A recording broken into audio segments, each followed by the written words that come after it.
Unless your righteousness surpasses that of the scribes and the Pharisees, you can by no means enter into the kingdom of heaven. This is the thesis for the Sermon on the Mount. Hopefully, by now, you are used to my saying that and starting out with that phrase, because as we're going through the Sermon on the Mount, looking at what kingdom righteousness is supposed to look like, that's the key. That's the key to understanding what Jesus is trying to get across. In his day, he is telling them, the scribes and the Pharisees, they're not the standard. Their teaching is not the standard. Their practice is not the standard. The standard goes much deeper. You have to go beyond what they teach, what they do. And then remember chapter 5, he went through the various things that they were teaching. Beware of following their teaching. And now that we've gotten into chapter 6, we're looking at beware of the things that they are doing, the way that they perform their actions of righteousness. Last week, remember, beware of practicing your righteousness before others to be seen by them. That is the challenge, the warning that is given. And I said last week, obviously not last week, a couple weeks ago, but you know what I meant. So when we looked at that a couple weeks ago, beware of practicing your righteousness before others to be seen by them. We talked about the motivation being the key of that whole statement. What is your motivation? He's not saying beware of practicing your righteousness before others. Remember chapter 5, verse 16. Let your light shine before others in such a way that they see your good works. They have to be seen. People have to see the good works that you're doing. So he's not saying beware of practicing your righteousness before others. What he's saying is check your motive while you're doing it. Beware of practicing your righteousness for others for the purpose of their seeing you do it. Because when you do that, there is no reward that's going to come from your Father. He's going to then move into 3 illustrations of how it is that the Pharisees practice their righteousness before others for the purpose of being seen by them. And as we look at these 3 areas over the next few weeks, we're going to begin this morning with one of those when he talks about the need, or not the need, but when they give to the needy. And he's going to tell his disciples, when you give, don't do it like the scribes and the Pharisees. Good morning. Boy, it is good to see everybody who's here this morning, everybody who had the opportunity to get out. I know there's probably a lot of folks who may not even be able to get here. I had to take a detour on the way here, and I know there were some roads. Maybe most of the roads by now are getting cleaned up, but boy, it got crazy out there.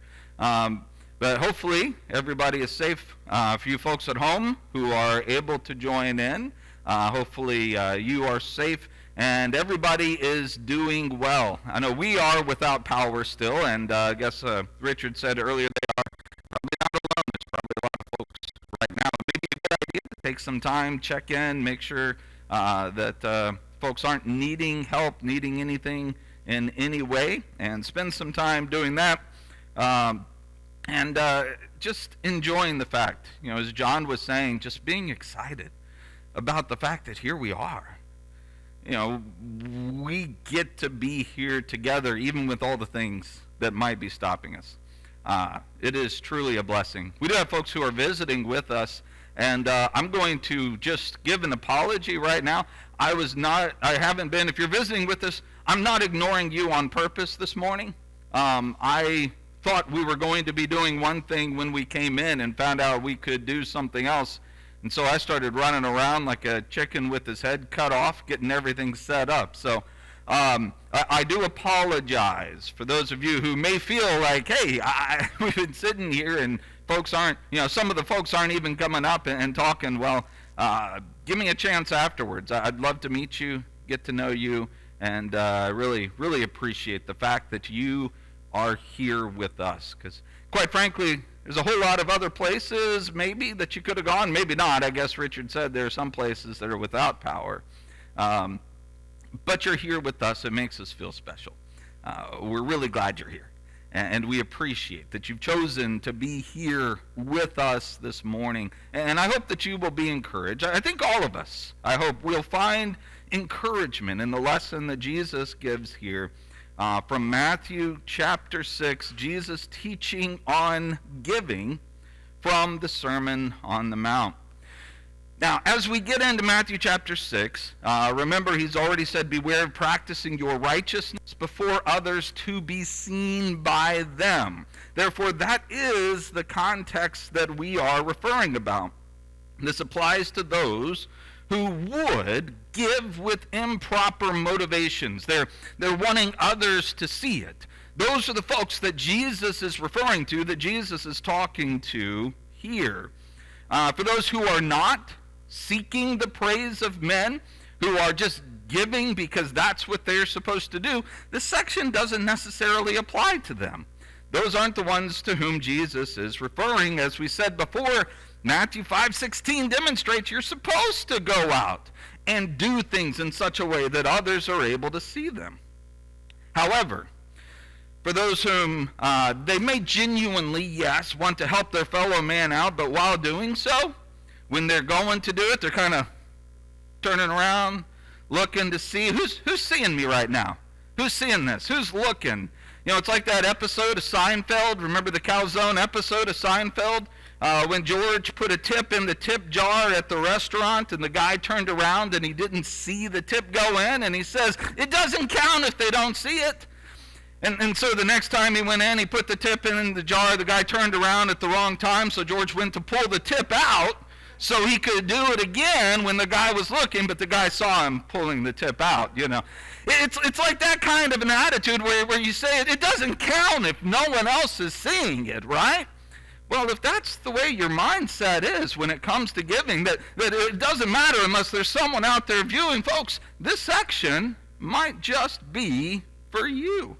And you may not realize or even understand that that is the way that it is, but if you give and you find there's some kind of disappointment, some kind of letdown when no one else has seen it, no one else comments on it, you do something great and there's no recognition for it, well, let's see what Jesus has to say about this. When you give to the needy, please note, this is a when, by the way. This is not if you give to the needy. He says, this is a when you give to the needy. So what does this suggest? I'm not sure how much we need to delve into this. Intellectually, I think we all understand the need to help others when we see the choice is given, when the opportunity arises. But if you wanted to know what other people have to say about that, here's what Paul has to say. Let us not grow weary of doing good, for in due season we will reap if we do not give up. So then, as we have opportunity, let us do good to everyone, especially to those who are the household of faith. James also chimes in James chapter 2, verse 15, if a brother or a sister is poorly clothed, lacking in daily food, and one of you says to them, go in peace, be warm, be filled, without giving them the things needed for the body, what good is that? So also faith by itself, if it does not have works, is dead. In other words, if you see someone in need and you say, boy, I really hope someone helps you, and you walk off when you had the opportunity yourself to help them, and you didn't do it, that's not a genuine faith. Look at some of Jesus' other teachings. Luke chapter 10, the story of the Good Samaritan. What is that if it's not an entire story about doing the good that's there in front of you, regardless of what the repercussions might be? Who is the one who proved to be a neighbor to that individual? That is the story that's set up in Matthew chapter 25. You remember this section? When there was a separation on the right and the left? What was that separation based off of? It was those that the king said to them, when I was hungry, you fed me. When I was thirsty, you gave me something to drink. When I was naked, you clothed me. When I was in prison, you visited me. When I was sick, you took care of me. And remember all of that. It was all based on them helping. taking care of the ones. Remember he said, as much as you've done it to the least of these of my children, you've done it to me also. This is not if you give to those in need. Jesus says when you give to those in need. Folks, this is a moral imperative. Now, that giving might look different from time to time, depending on circumstances. There's an expectation that giving is going to happen, but sometimes you need to change maybe the how of giving. I can still remember one time when there was a young couple came up to me in a parking lot, and they needed help because their van was broken down. They needed a part to fix it. They didn't have any money to do so, and they needed a few dollars. It was a cheap part. I just gave them a $20 bill, said, all right, here you go, and maybe this will get you dinner tonight as well. And a lady came up to me, and she ripped me up one side and down the other. I mean, just berated me, yelling almost to the point of tears. And she said, those people are drug addicts. They are 100% looking for money to get their next fix. They lied to you, and you just gave them the money to go and get more drugs. She says, and I know because that was my son. He died 6 months ago to an overdose. She says, you can hear the signs. This is what it looks like. This is what's happening. And I remember the conversation. I wanted to argue with her. I wanted to tell her, look, you don't know them. You don't know that. This could be legitimate. I wanted to ask how it was my fault, but deep down, I knew she was right. I hadn't assessed the situation at all, just hand it over. Since then, I've actually tried to do it a little bit differently, sometimes in a pinch. Maybe it is a little bit of cash, but usually give food and not money. Good friends of ours in St. Louis who kept McDonald's gift certificates around, and they would hand those out. Whatever the case is, it can be different. It doesn't have to be money out of a wallet that's handed, that's under discussion here. But even so, even if we don't know what an individual's going to do with this, even if it could be used, misconstrued, or whatever for nefarious purposes, we need to be those who still find a way to help, to take care of needs, to still find a way of being there for others. That same friend I talked about once told me that he felt a moral obligation to give. That's what Jesus wants to happen. What the person does with it is out of our control. We at least do something with the opportunity to help. And I think that's what's really important. We are dealing with real people. Humans, people created in the image of God who are desperate. And I have a feeling the problem's not going to be getting any better anytime soon. In fact, just a few months down the road, when all of the eviction bans and everything are lifted, we might see a whole lot more desperation happen. How are we going to help? In what ways are we going to be available to be those who are able to help as the opportunity arises? Because, folks, it's going to be on our shoulders.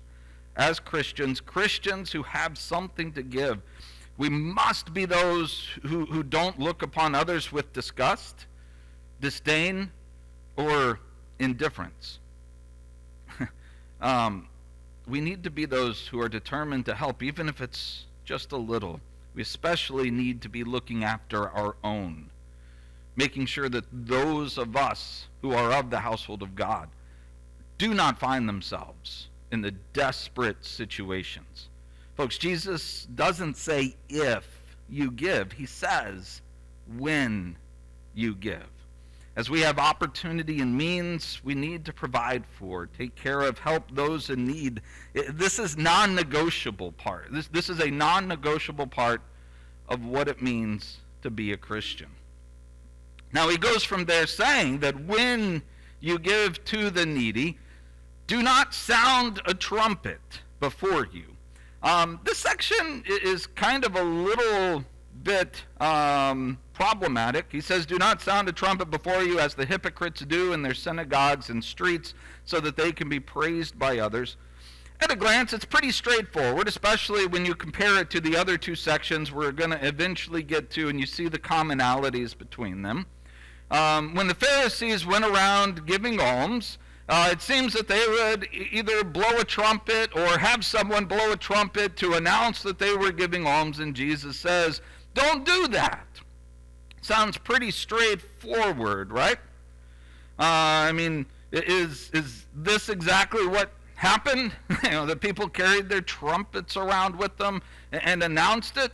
Well, part of the problem with this idea is we actually have no evidence that anybody ever actually did this. Now, of course, a lack of evidence to support it from archaeology, that never means that it didn't happen. And it's important to remember that. Just because something hasn't been dug up yet, read yet, understood yet, that doesn't mean that it hasn't happened. It just means we don't have any good basis outside of what Jesus says here to understand it that way. So what is Jesus talking about? There are some other thoughts out there. Maybe they did literally blow trumpets, and just nobody's bothered to say anything about it. Some suggest it's just a metaphor. Blowing trumpets is simply used to speak of anything someone does to announce their almsgiving in some way. I think there's merit to that, as we'll see in a second. Some have actually connected it to the practice of giving in secret. That in the synagogues there was a separate room that, incidentally, was called the Chamber of Secrets, that people could go into that room and they could make an offering in secret so that nobody else would see it. And this could be, some suggest, these people walking in, going to the box, and making so much noise with the box that the people on the outside would hear, and they'd say, "Wow, Rabbi Jedediah is really giving today, isn't he? Man, listen to that secret offering that I'm not supposed to know about. That is huge." It could be that type of an idea, and I think there might be some merit to that as well. But the thing is, we don't know exactly what it is. But it would be highly ironic if they were employing some form of secret giving, but doing it as publicly as they possibly could. Whatever the case, as we said before, it doesn't change anything. Jesus is condemning a practice here of giving simply for the sake of knowing that, or others knowing that you are doing it. And Jesus calls these people hypocrites. Jesus really likes to use this term to refer to the scribes and the Pharisees. In fact, through Matthew, he actually uses this term, calls them this 12 times. 3 times are used right here in Matthew chapter 6 to refer to the 3 different ways in which they hypocritically demonstrate their righteousness. This is the first one. As many of you are probably or might be aware, especially for you Greek scholars out there who have studied the language, you know exactly what's going on here. A hypocrite is an actor. That's all that it's referring to. And actually, it doesn't carry the negative connotation that we usually associate with the word. It just simply means an actor. Now, we associate the negative connotation because of how Jesus uses the word here, and that has affected throughout time our look at this word and how we think of it. But all he's doing is saying these are actors. What does an actor do? He plays a part in a play. He performs in front of an audience to elicit some kind of response from the audience. That's what they do. And the idea is they're playing some kind of role. The role of someone who actually cares about the poor, someone who actually desires to please God. They're just stepping into the role and they're performing it. That's the idea behind this. Given the view that we see of giving alms in the first century, they equated actually giving alms, and this is in rabbinic writings and such, the giving of alms was equated with keeping the commandments. It was a huge demonstration of love for man and love for God. And it was assumed, everybody assumed, anybody who gave alms was putting their rewards in heaven. That if you did this, then it was going to be seen by God, and God would give the reward. Jesus says otherwise. He says those who are simply acting while they give, playing the dramatic role of one who cares about the poor, who put on a performance simply to please and inspire the audience. When he's done this, what does Jesus say? He says, they've already received their reward. We talked about this, right? A couple weeks ago. So I don't want to belabor this point, but when a person seeks a specific outcome, when they have accomplished that desired outcome, there's nothing left to do. That's why I love the phrase when people are looking for something and they're trying to find it, and they find it in a really weird place, and they say, I finally found it. I found it in the last place I looked. Yeah, that's usually where you find things, right? Because once you find it, you stop looking at that point. Whether you find the remote in the refrigerator or whether you find the remote in the remote basket, once you find it, once you've done it, you stop looking. You've achieved the goal. There's nothing left to accomplish anymore at this point. That's what Jesus is pointing out to them. These are actors. They're on the stage in dramatic fashion. They're playing the role to the adoring crowds to get the adoration and their love. And once they've got the adoration and the love of the adoring crowds, there's nothing left to give. They've already received the reward that they were seeking in full. Of course, what does Jesus mean when he talks about this reward? Well, like so many other things in the Sermon on the Mount, you can go later in Matthew and you can find something that's going to further expound and help us to see what is that reward that they were seeking. In Matthew chapter 23, by the way, this is another section that is very closely tied with chapter 6 because Jesus uses the word hypocrite 6 times. And so 6 times here, 3 times in chapter 6, those are 9 out of the 12 times that Jesus does so.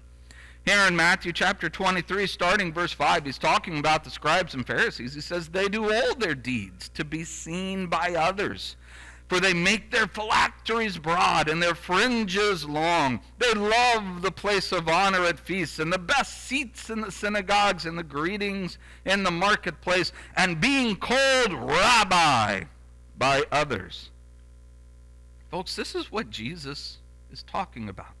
This is the reward that they seek as they're acting.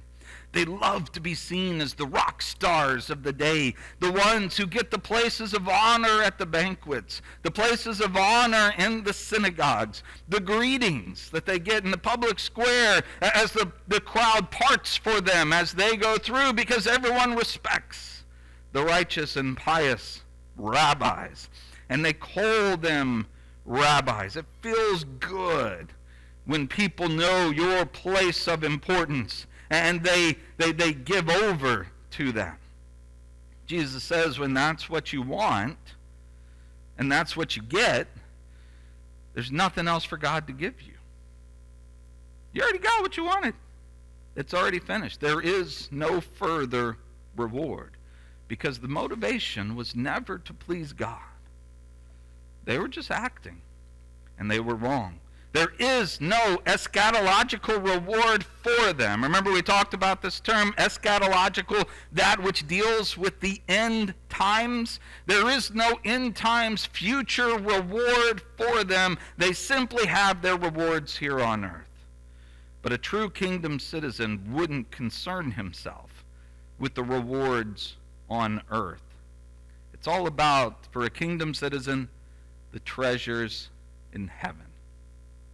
And that's why Jesus tells his disciples, here's how it should be done if this is a circumstance. He says, when you give, he says, do not let your left hand know what your right hand is doing. Again, it's important. Let's put this in our proper context. If what you are doing is meant to be a means of promoting yourself, this is vitally important. If what you're doing is meant to be a demonstration of your works so that God is glorified, that's a different matter. Let's make sure that we're keeping our context safe here.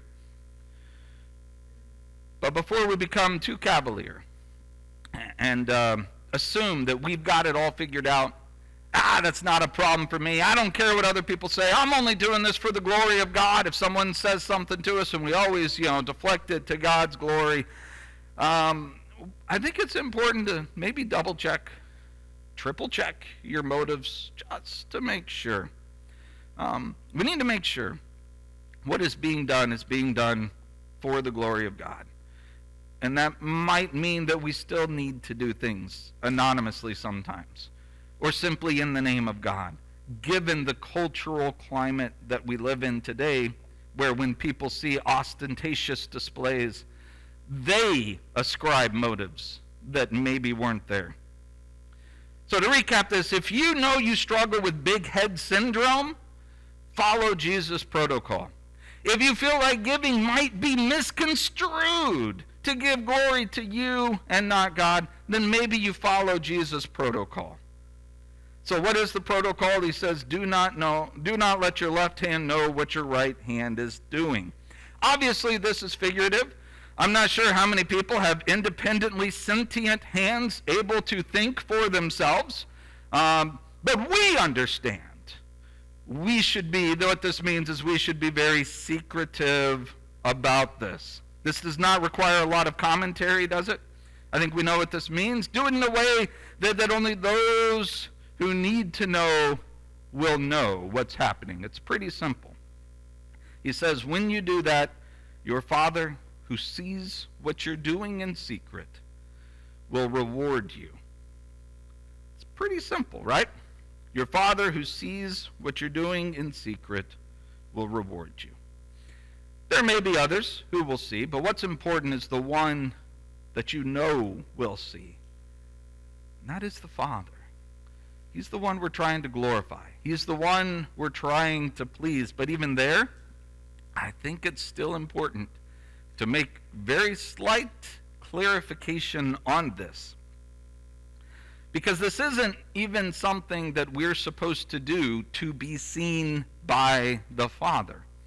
And I really want to stress this, because sometimes we may get this a little mixed up. We say, well, I'm not doing this to be seen by other people. What I really want is to be seen by the Father. And if he sees me, then I'll get the reward. So I'm doing it for that. Well, let's connect it to another spot in Matthew again. And let's look at what Jesus has to say in Matthew. That should be Matthew chapter 25. Matthew, I know it says 23. Matthew chapter 25, verses 34 through 40. We referenced this earlier, but I want to take another quick look. Then the king will say to those on his right, come, you who are blessed by my Father, inherit the kingdom prepared for you from the foundation of the world. For I was hungry, you gave me food. I was thirsty, you gave me drink. I was a stranger, you welcomed me. I was naked and you clothed me. I was sick, you visited me. I was in prison, you came to me.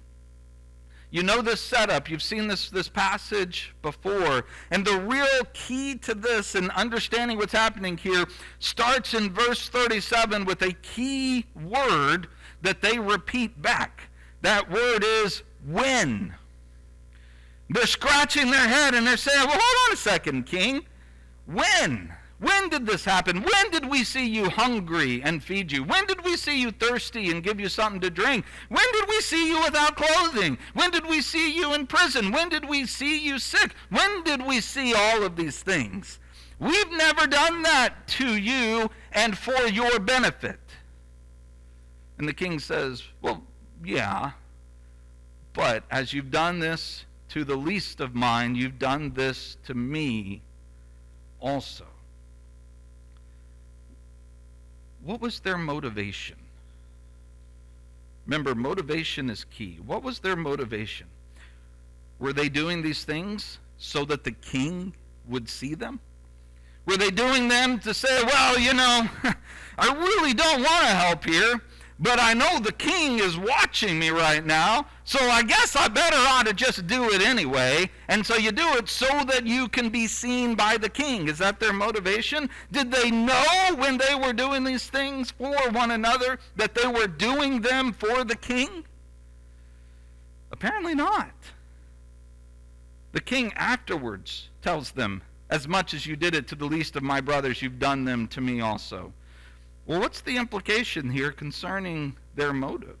If they weren't doing these things to please the king, if they weren't doing these things to be seen by the king, then why did they do them?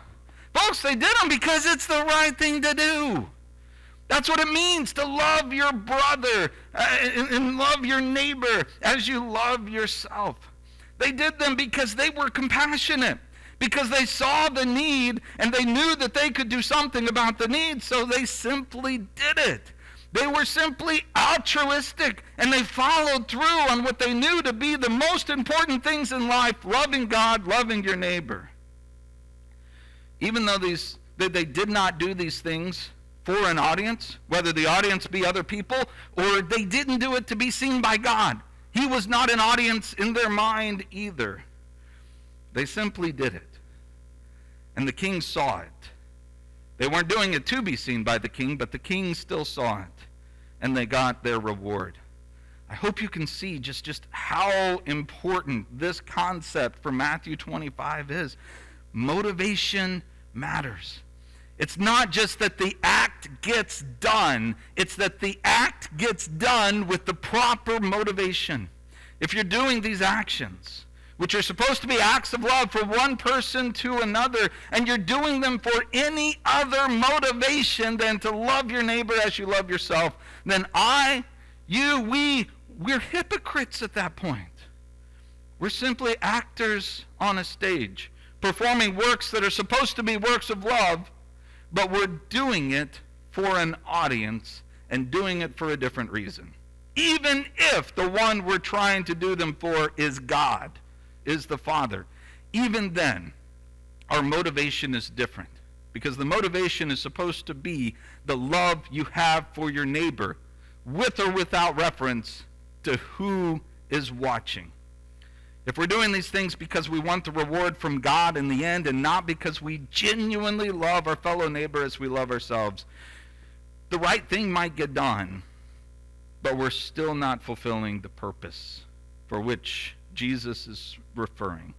Folks, motivation matters.